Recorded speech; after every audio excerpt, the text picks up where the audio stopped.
bonjour, ravi de vous retrouver et bienvenue à cette nouvelle édition de notre programme Autour du monde concernant notre continent, l'Afrique. Et commençons l'édition d'aujourd'hui avec une tournée autour de la presse qui a mentionné l'Afrique, mais après cette petite pause.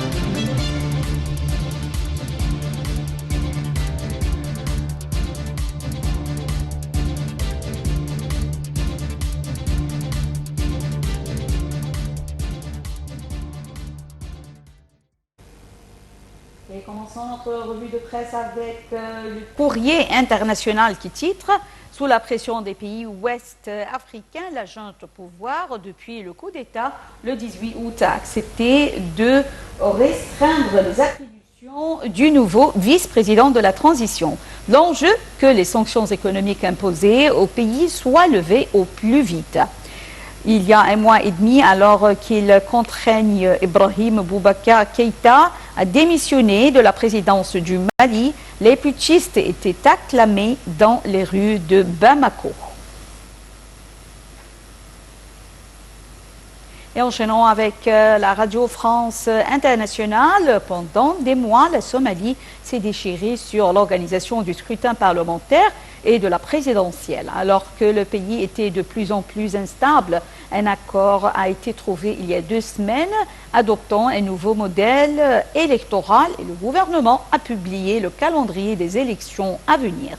Finalement, l'élection du Sénat se déroulera entre le 1er et le 10 décembre, celle de la Chambre basse du 10 au 27 décembre. Et enchaînons avec le quotidien Le Point, d'où nous avons tiré cette nouvelle. Tunisie, un accord de coopération militaire signé avec le chef du Pentagone. L'accord intervient pour faire face à la dégradation de la situation en Libye. Il porte sur une période de 10 ans. L'accord, signé mercredi par le chef du Pentagone, Mark Esper, l'a été à l'occasion de la première visite de celui-ci sur le continent africain.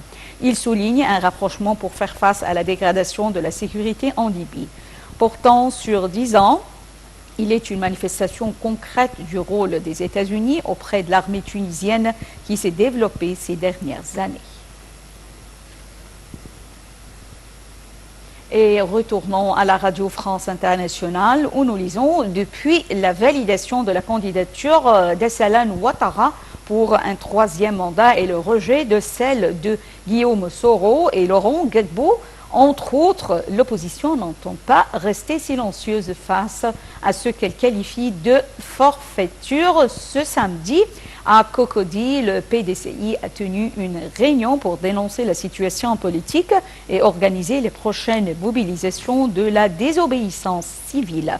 Au siège du PDCI, les représentants politiques de tous les districts d'Abidjan s'étaient réunis de nouveau pour dénoncer les conditions du scrutin du 31 octobre prochain.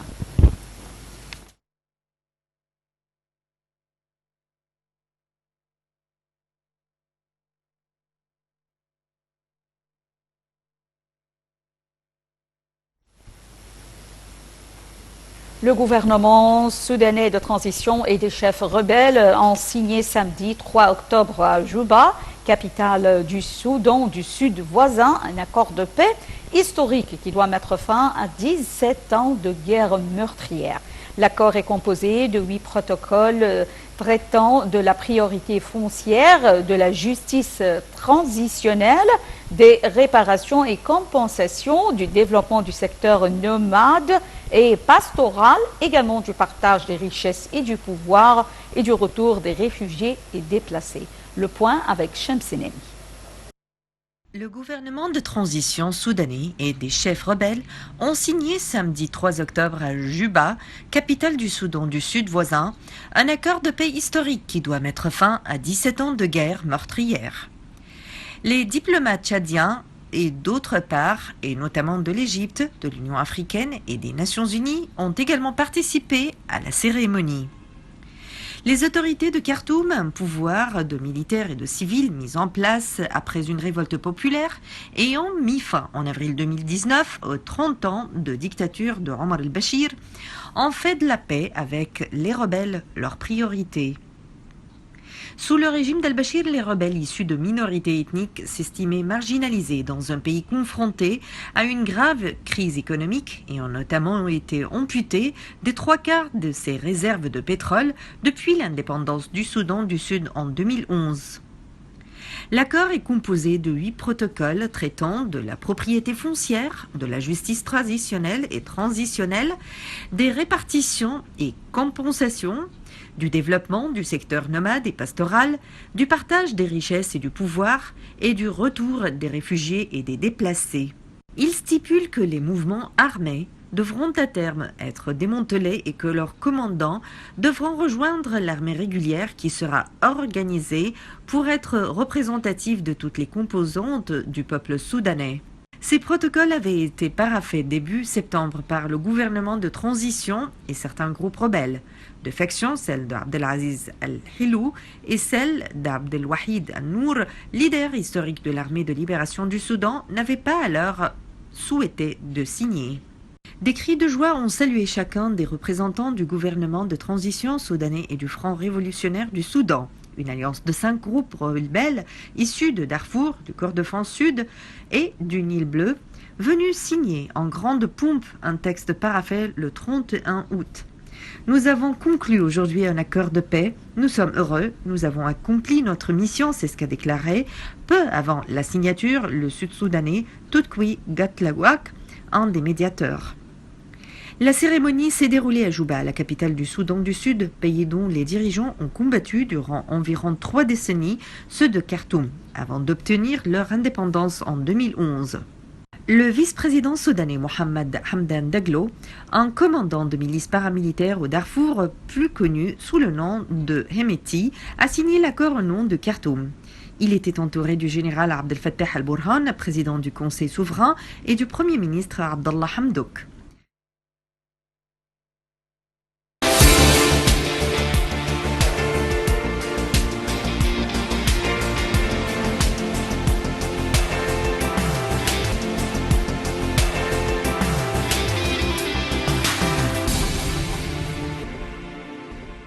L'appel à la prière et retournons avec l'analyste politique, monsieur Dr Raouf Ghaffar. Bonjour, Dr Raouf Ghaffar. Bonjour. Bonjour, bienvenue. Alors, l'accord signé entre le gouvernement de transition soudanais et des chefs rebelles stipule que les mouvements armés devront à terme être démantelés et que leurs combats devront rejoindre l'armée régulière. Croyez-vous que cet objectif est faisable? Je pense que oui. Nous avons vu dans les dernières semaines des efforts et le gouvernement de transition a signé quelques accords avec des factions différentes. Et ça, c'est une continuation. Et je pense que cet accord est très important parce que c'est avec, il est signé avec la faction la plus importante et je pense que oui, nous allons voir que cet accord va être réalisé et je pense que tout le monde comprend que ça c'est pour le bien du Soudan. Vous voyez, quand cet accord est signé, à mon opinion, ça marque une nouvelle ère dans l'histoire du Soudan. Stabilité, sécurité, paix. Et ce qui veut dire une base pour le futur, une base pour le développement, une base pour la prospérité. Et je pense que tous les côtés ils comprennent ça et je pense qu'ils vont faire l'effort pour que cet accord sur terre prenne lieu. Docteur Ghaffar, l'Égypte déploie d'énormes efforts en faveur des pays africains et notamment le Soudan, on peut dire le frère de l'Égypte. Alors, quel était le rôle de l'Égypte en ce qui concerne cet accord? L'Égypte, premièrement, il faut bien comprendre que le Soudan, l'Égypte, c'est pratiquement un seul peuple. Et la sécurité nationale de l'Égypte dépend sur la sécurité nationale des pays de voisinage, entre autres certainement le Soudan. Et la paix au Soudan veut dire que l'Égypte est plus stable. Et nous avons vu dans les dernières années, particulièrement dès que le président Sisi a pris pouvoir, qu'il a donné une grande importance aux conflits africains, notamment au Soudan certainement, pour que la paix règne. Et une fois que la paix règne, c'est-à-dire c'est la sécurité et c'est le développement. Alors l'Égypte a fait un effort colossal pour essayer de réduire la différence entre les différentes factions. On ne doit pas oublier encore la collaboration du Soudan, mais en principe, l'Égypte a joué le rôle principal pour, comme je viens de dire, réduire la différence entre les différentes factions et justement pour réaliser ces résultats vraiment excellents. Docteur Ghaffar, quels étaient les enjeux qui ont entravé la réalisation de cet accord?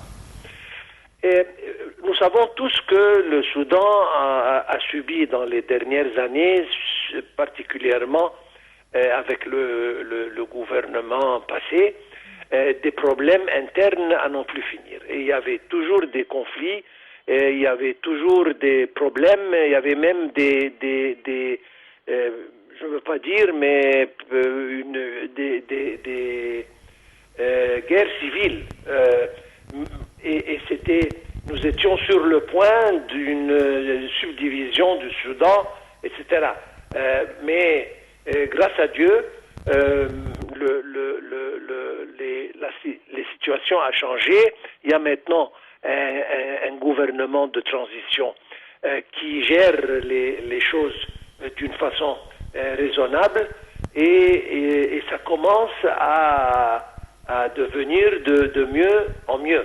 Donc le Soudan a changé et tout le monde au Soudan a compris que c'est le seul moyen pour le développement et la prospérité du Soudan, c'est de joindre les mains et de, disons, oublier les différences et retourner comme avant un Soudan uni pour qu'il puisse justement, il y a tellement de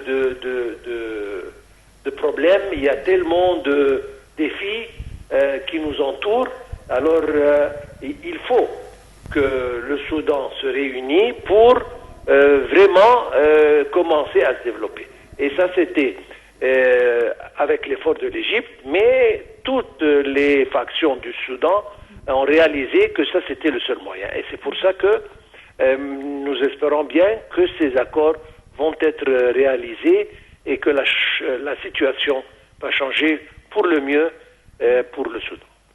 Docteur Raouf Ghaffar, analyste politique, nous vous remercions infiniment pour ces explications. Merci. Et enchaînons avec le Mali. Alors, le paludisme fait des ravages dans le nord du Mali. Selon les services de santé, au moins d'une semaine, 23 personnes sont mortes du paludisme dans le nord du pays où le bilan atteint désormais les 59 morts. Un commentaire de Dalia Karam. Sur les 9 premiers mois de l'année, le nombre de cas de paludisme a explosé dans les 5 régions septentrionales du Mali. Entre le 21 et le 27 septembre, ce sont près de 13 000 cas de paludisme qui ont été enregistrés, une hausse de 88% par rapport à la semaine précédente. La faute a eu saison des pluies plus importantes dans le Sahel. Selon les services de santé, en moins d'une semaine, 23 personnes sont mortes du paludisme dans le nord du pays.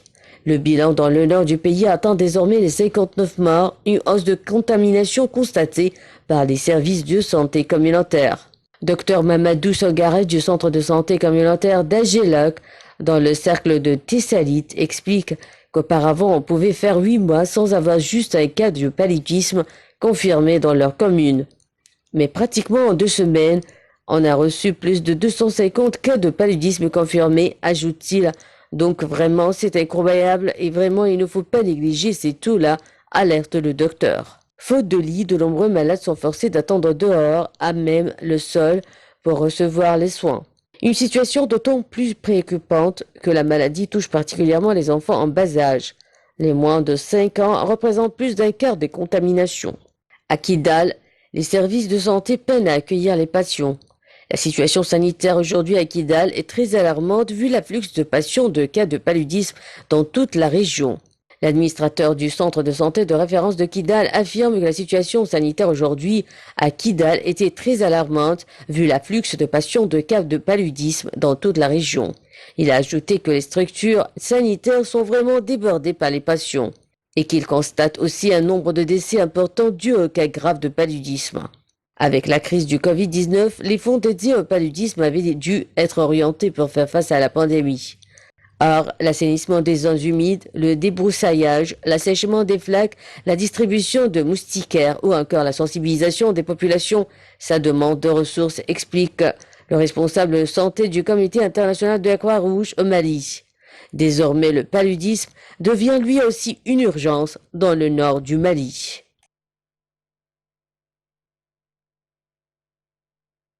On termine avec cette nouvelle. Alors, les Kenyans attendaient le marathon de Londres avec impatience.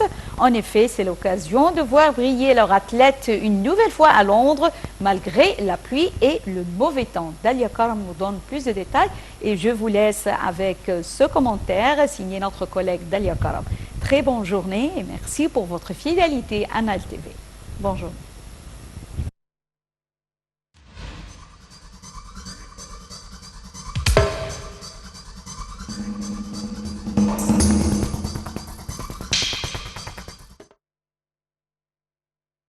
Une deuxième victoire consécutive au marathon de Londres pour la Kenyane Brigid Kosgei, la recordwoman du monde, assoit sa domination sur la distance. Après s'être débarrassée de sa dernière concurrente, elle franchit seule la ligne d'arrivée à 2h14. À Eldoret, dans l'ouest du pays, ce n'est que cri de joie. Brigitte, c'est une fierté pour toutes les Kenyanes qui s'attendaient à un record du monde. Mais pour elle, au moins elle a fait quelque chose. Mais la grande star du jour, celui qu'ils attendaient tous, c'est Eliud Kipchoge, quintuple champion du monde et un des plus grands noms de l'histoire de l'athlétisme. Une légende de la distance dans le pays. C'est la fierté de tous les Kenyans. La course commençait pourtant bien pour la légende de la course de fond. Pas de faux départ pour le Kenyan triple médaillé d'or aux Jeux Olympiques. Malgré ses 35 ans, le vétéran garde le rythme dans le groupe de tête et semble dominer la course. Mais soudain, au 38e kilomètre, l'Éthiopien Shora Kitata accélère et laisse sur place Kipchoge. Il ne finira qu'en 8e place, en 2h06 49. Plus d'une minute après, le vainqueur de la course. Parti comme une flèche, dans les derniers kilomètres, Shora Kitata fait sauter les outsiders éthiopiens les plus attendus, Mule Sion, 3e l'an dernier, 5e cette année, et Mozinet Geremu, dauphin de Kipchoge en 2019, 4e cette année. Dans un sprint, à en avoir le souffle coupé, Kitata franchit la ligne d'arrivée. Déception évidente pour Kipchoge qui était annoncé comme le vainqueur évident de la course après le forfait de l'Éthiopien Kenenisa Bekele pour blessure vendredi. Le Kenyan n'avait pas perdu un seul marathon en plus de 7 ans.